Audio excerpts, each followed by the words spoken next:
roll, baby. Jeff Goodman, he's got to be in a residence inn or someplace. That's not his kitchen. He's somewhere on the road. Where are you? Where are you right now? In Houston. I flew from Vegas directly to Houston. Usually I come home in between, but you're in Vegas to come all the way back for a day to then go back. I was just like, you know what? And the McDonald's All-American game is tonight, and I like to see those kids. It's not usually in the same city as the Final Four, so I'm going to go over and see the top high school players tonight, and then I'm sure I'll see Robert later in the week here in Houston. All right, so here we go. This is the wonderful world of Jeff Goodman right now. Bob, what's with the shirt?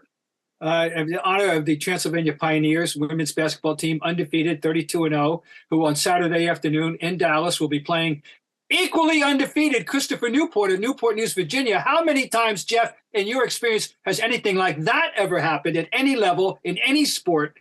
Really? Two undefeated teams, not in basketball. Too many games. They're both undefeated. Someone's season-long dream is going to be crushed. And that's very unusual. And this is out of loyalty to Transylvania and my friend, the school president, Brian Lewis. Okay, we will get – Bob wants to talk about a controversial call coming up with San Diego State in a minute. I know you were thinking about it. I saw the same thing. But first, let's just get our overall thoughts. Jeff, we'll start with you on the Final Four as it is set up now. Well, I actually want to get your thoughts, Gary, because I think for the diehards like Bob and I, we're fine with the field the way it is. We're fine without a ton of heavyweights. And obviously we know it's UConn, Miami. UConn's won 4 national titles. And then the other side is San Diego State against FAU. Two teams that I don't know how many people, casuals, are excited to see. Well, I'm going to tell you right now, Jeff, and I'm glad you brought it up because this was going to be my take after you guys get going. The face of college basketball has changed drastically. And while it is good for the game, it is good for the execution of the game because we have seen some terrific basketball. Don't get me wrong. Commercially and economically, it's a disaster. Are you interested at all?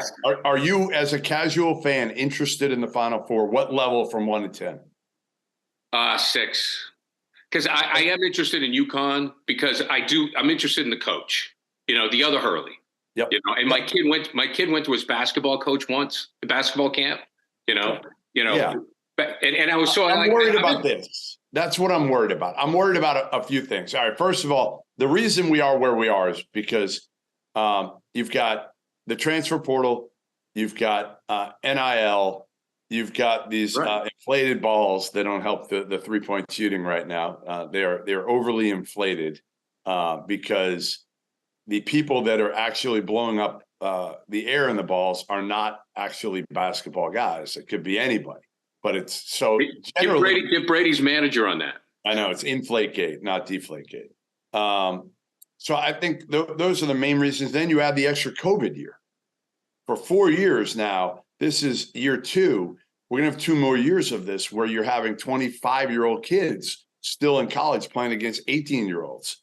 And that's a significant advantage. So here's another thing, Jeff, is that so yes, I think it is less appealing to the casual fan. Yeah. I am a basketball fan, so I will watch.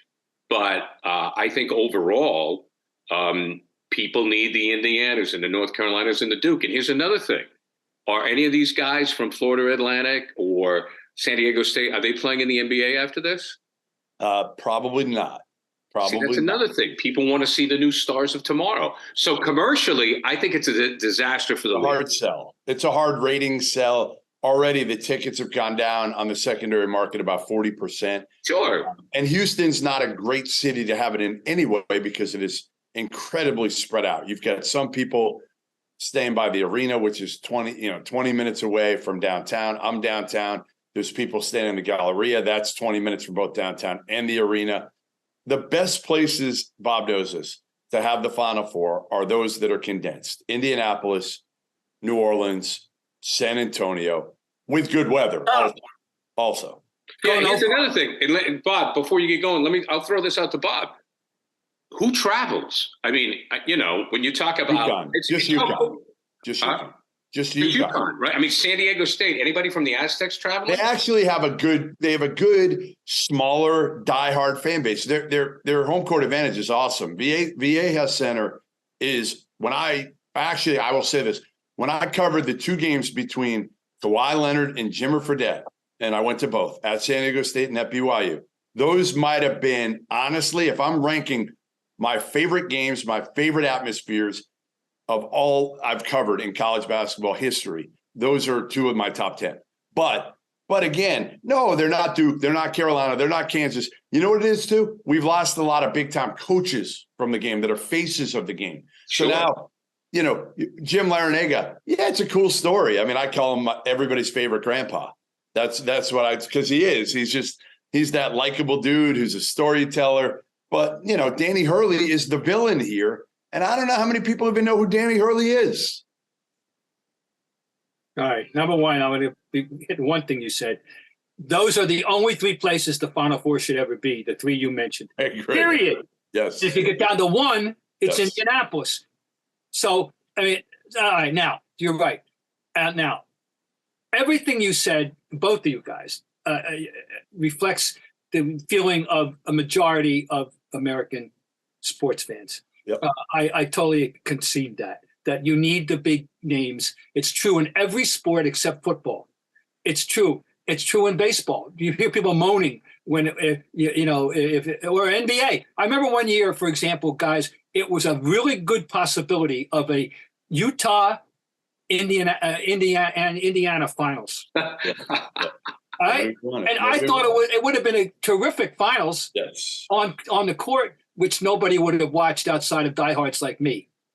So I understand that phenomenon in American sports. People need the big game, and it will be a low rated. I mean, whoever wins the UConn-Miami game is versus the whoever wins the other game, gonna be probably the all-time low. I'm gonna call it right now. People won't care, and that's too bad. But so yeah, it is a problem for the NCAA. But I don't know. Here's the big question. Our big question. Is this the absolute wave of the future, Jeff, or are we just in a little bit of a transition period?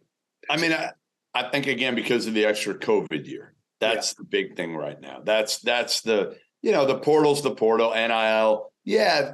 But again, those guys, whether it's NIL or not, like there's some schools will benefit. Miami benefited from the NIL this year, right? They were able to get Nigel Pack. Like they fought Purdue for Nigel Pack. It's a great example, Bob. Well, Purdue didn't have NIL. They didn't have NIL, so they couldn't. That might have been the difference for Purdue getting here. And we know that Nigel Pack. Jeff, is he the guy on his 3rd school? No, he's the one only in his 2nd school. Transfer from Kansas State, and it came out publicly that John Ruiz is the big booster at Miami. He owns a company called Life Wallet. He came out and publicly said, which is stupid, that he was giving Nigel Pack a 2-year deal worth $400,000 each year. Most of the other kids, we know they're making NIL, but it came out, the actual numbers came out, and it's huge because, again, like a school like Miami, they're not getting Nigel Pack probably without NIL there. And that did help them get North Chad O'Meara, their big kid, got big NIL. Didn't come out publicly, but he got it transferred from Arkansas State. Well, those 2 dudes, without those 2, there's no way in hell Miami's here. Right. No chance. We've got to talk about FAU for a minute. This is a school that came into being in 1961. And I looked it up because it is a school that people like me, which I think is like 99.8.75% of the population, did not know the difference between FAU and FIU until this tournament. I had to look up and see which one was where located. Really? I had no idea. Did Mike Jarvis coach at FIU and Florida International? FAU. He did. He coached at FAU. See, I don't even. This is just what we're talking about. They are so obscure in this discussion. They're so out of the mainstream, so far-fetched.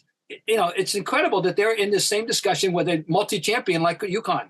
UConn's a blue blood now. They've been blue bloods for a quarter century. They're blue bloods, and they're going to continue to be blue bloods with Danny Hurley there, I think. So anyway, this FIU, Bob. FIU was Isaiah Thomas. Oh, Isaiah Thomas. That was the Jarvis. I thought Jarvis coached somebody down there too. That was the train wreck that was Isaiah. Okay.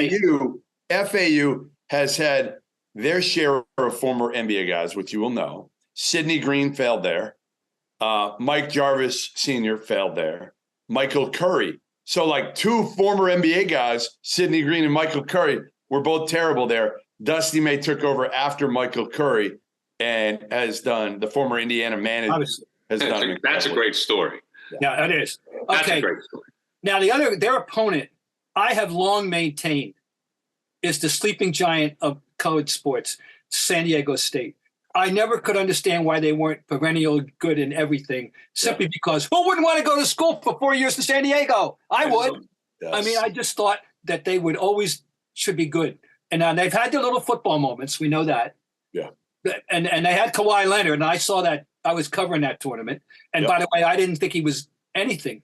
Because he couldn't shoot. I blew that one. Yeah. The other one I blew was Chris Paul. We can talk about that someday. But anyway, San Diego State this is their moment that I think is not surprising that someday it was going to happen.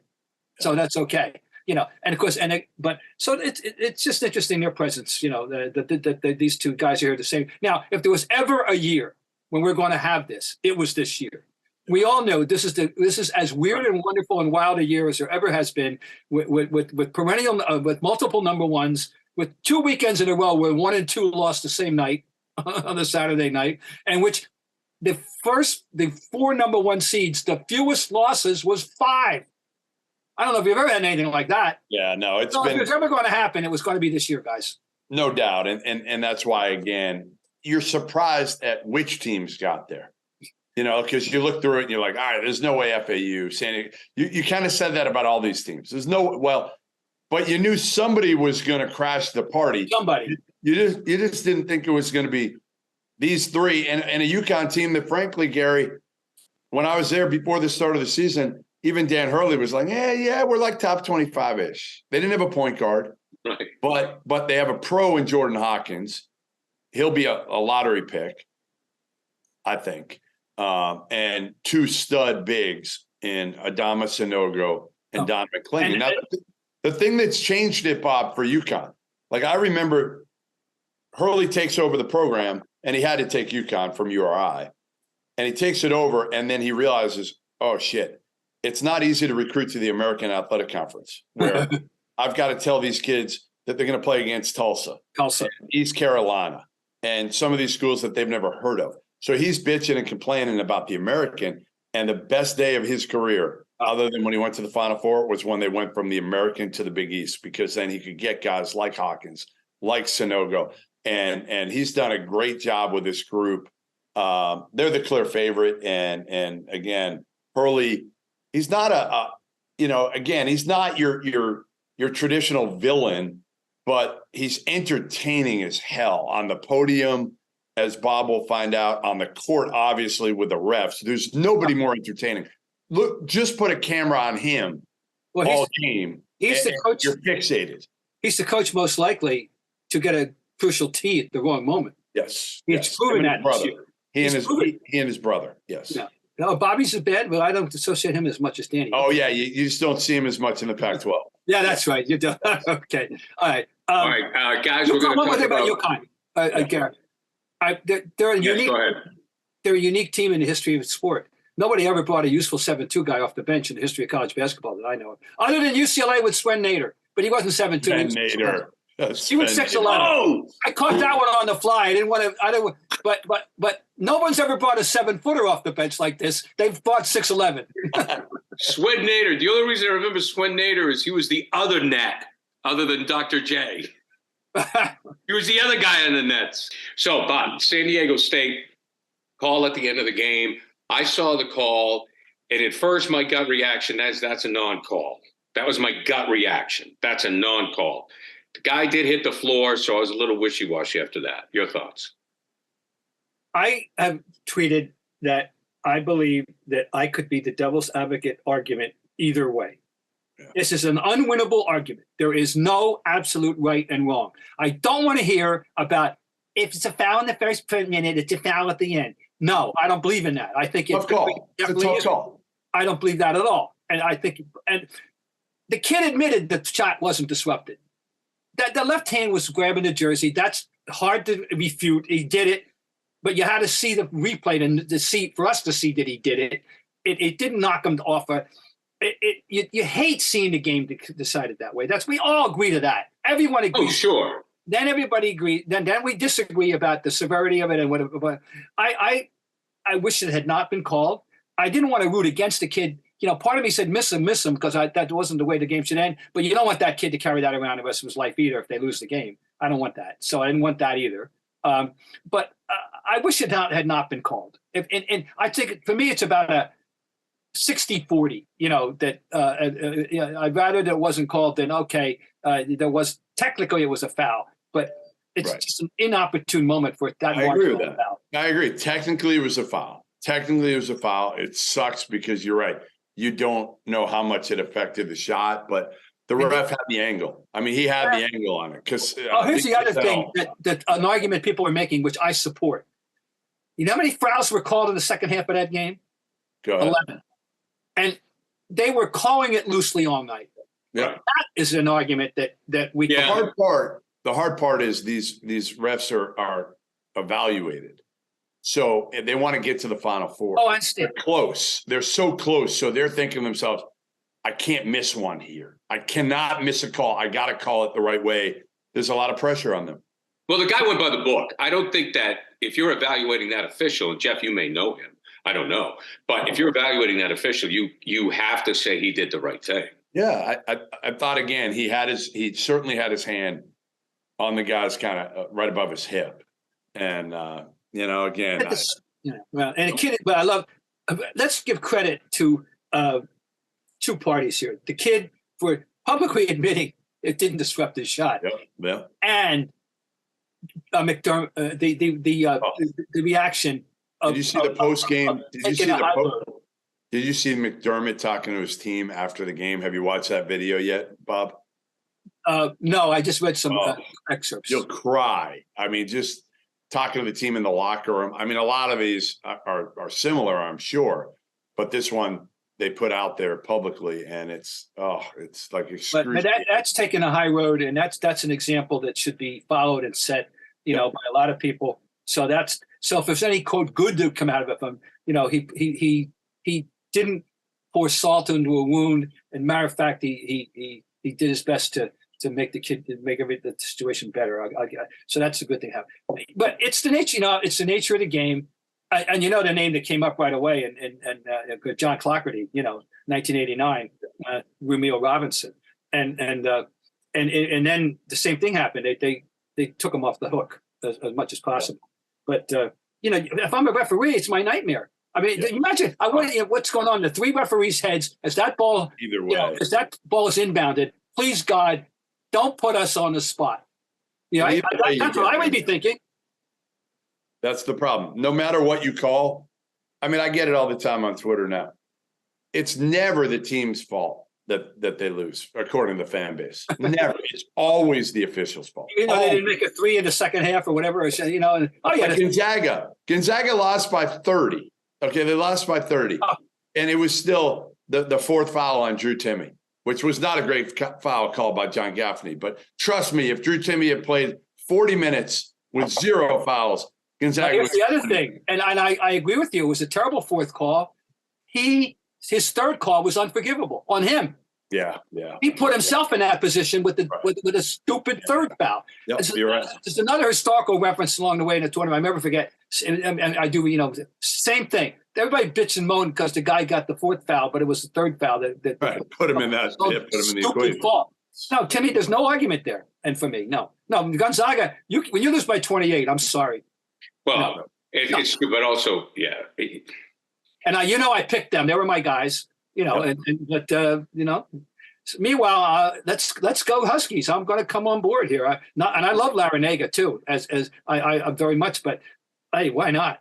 All four. I mean, it's going to be cool for me because again, it's just a different group. Brian Dutcher, San Diego State coach, Gary got the head job in his late 50s. He's been an assistant forever with Steve Fisher with the Fab Five. He recruited him, right, Jeff? He was the one who recruited a lot of the Fab Five. Yeah. Okay, one more question. I had one for you. I forgot already. Senior moment. You got Dutcher, you got Dusty May, you got Larinaga, who's been I know. before, but this is it for him. This is probably his last shot. And Dan Hurley, who's, again, an enigma. Were you aware that this is the first Final Four since 1979 that doesn't include a McDonald's All-American? Yeah, I just saw Jeff Borzello tweeted that the other day. Well, that's fascinating. But that, again, we've gone the different route now where these high majors are now taking transfers because they know, looking at Kentucky and Duke over the last 10 years, you're generally not winning at all or getting even to a Final Four is hard without older dudes. Yeah. So maybe at the end of the day, it's a little tough love, and maybe it's better for the league because now you'll have some of the big schools with some veteran players on the team, because we all know it's a lot to have a 19-year-old phenom as a freshman come in and lead your team to a championship. Those guys are few and far between. So maybe if you have some veterans on the team, it's just better basketball. I mean, let's face it. They don't have the big names, but when you have guys that are more mature, it's better basketball. This freshman class wasn't very good either. That's the other aspect. And the top kids, a couple of them are going to overtime elite in the G League, Ignite. So you're losing a couple of those guys would be going to Kentucky or Duke. They're the highest end dudes. Right. They're going to be drafted in the top 5, Scoot Henderson and the Thompson twins.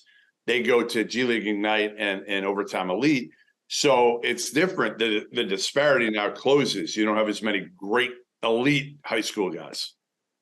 All right, guys. Jeff, I know you're tight on time. You want to? Do you have a final thought on what we're going to see here coming up with the Final Four? You want to get to Caitlin Clark? No, I want to get to Caitlin Clark. Okay, go ahead. No, because I tweeted it 2 nights ago. I've seen her in person. I saw her against UConn earlier this year. If you told me right now you could pay, you pay to watch one person in college basketball play a game, I would pay to watch Caitlin Clark over any men's player. That includes Brandon Miller. That includes anybody, Jordan Hawkins, whoever you want to throw at me, Bob. Caitlin Clark is the most exciting women's player I've seen. And I'm not going to say I've watched a ton of women's basketball, but since Diana Taurasi for me. Yeah, I remember seeing her as a freshman going, wow. And but yeah, because she's getting huge publicity now. She's gotten a big story in USA Today. She's got a big story in New York Times today. But she deserves it. That game she played the last time out. All right, I got to go, guys. I got to go. They're kicking me. As you leave, Cindy Blodgett, University of Maine. We'll throw her. Yes. No, but she's. I can't dispute anything that Jeff's saying, and she's remarkable. And then she's going, and it's the dream game in women's sports, college basketball that they've been hoping for. People who follow that game, we're going to have a semifinal game of Iowa versus South Carolina. And by the way, I watched the whole South Carolina Maryland game, and they are extraordinary. And they're going to, if they win, and if this is the way they always play, they're going to win on one facet alone, and 2, their defense. 2, offensive rebounds. Their best weapon's the missed shot. They rebound about 40% of their missed shots. 40%. I mean, they're going to can a woman? I was going to say, can women live on second shots alone? Apparently, yes. In that case, well, you got a pair of 6'7s, and they're not always out there together, but they got them. And Boston's the best, the best big person. If Caitlin's the best player, but they didn't play that well against Maryland to me. They got to be able to play better than that, you'd think. But maybe this is the way they play all the time. I don't know. We're going to see. Bob, on the Celtics now, the headline that I saw today is Celtics want the first spot. They want to overtake the Bucks. So it seems that maybe they've come out of the fog a little bit here for the final run. Well, certainly the last 3 games they put up the big scores, and they're playing better, more like the way we want to see them play, and the way they were playing in November and December. But yeah, maybe they have hit it. But let's see what happens with playing the Bucks this week, and that's a big game. Even if they don't win, I want to see how they play in that game. That's all. And I want to win it. Of course, it's a huge game. It's a if they're going to do this, they have to win that game. I think it's safe to say. I think when you speak of Robert Williams, obviously, if he's healthy and he's in it, they have as good a chance as anybody. They have the most. I insist that they have the most good players. Yeah, and I agree. But I will say this. If Jalen and Jason, if everybody is on the same page, even without Williams, they can give it a go. It's not as easy. Trust me. I mean, without Williams, they can lose to Philly. Look, they can lose to Philly anyways. I'm with you. I'm not counting out Philly. Certainly not going to count out Milwaukee. And they could lose to either those two teams in the playoffs and not feel shame, as they say, and feel, for a hockey term there from Slapshot, and be fine. But if they have Robert, it's a game changer, obviously. But I still think they can win it without him. Ooh, well, that would be a feat. That would be a feat. I'm skeptical about that, but I'm glad to see that he's back and working. I just just every time he goes on the floor, you hope he walks off the floor properly. So yeah. So yeah, how about the Brown? The way Brown's playing, right now, we've talked in the past about the relationship between Brown and Tatum, and Tatum seems like a nice, level-headed young man and all that. But I just wonder if there's an element of competition there. Of course there is. I mean, Bob, how can there not? I mean, Brown certainly wants to acclimate. Brown wants acclamation. He wants approval. Sure. I mean, look, he wants credit. In fairness to this generation, okay, and we have been critical of it, but we're also not in it. In fairness to this generation, all-star games mean something. Shoe contracts mean something.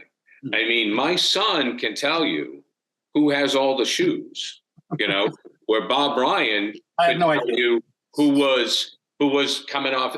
Bob Ryan could tell you who was the sixth man on every team in the NBA, right?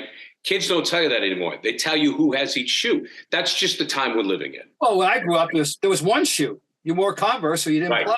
Chucks. Right. I mean, I wouldn't take the court 55 years ago when I was taking the court without my Converse high tops, my Converse high tops. You wouldn't wear anything else. All right. So, I mean, that's just like, so the shoe contracts, the commercials, the endorsements, the all-star appearances, it all means a lot to these guys.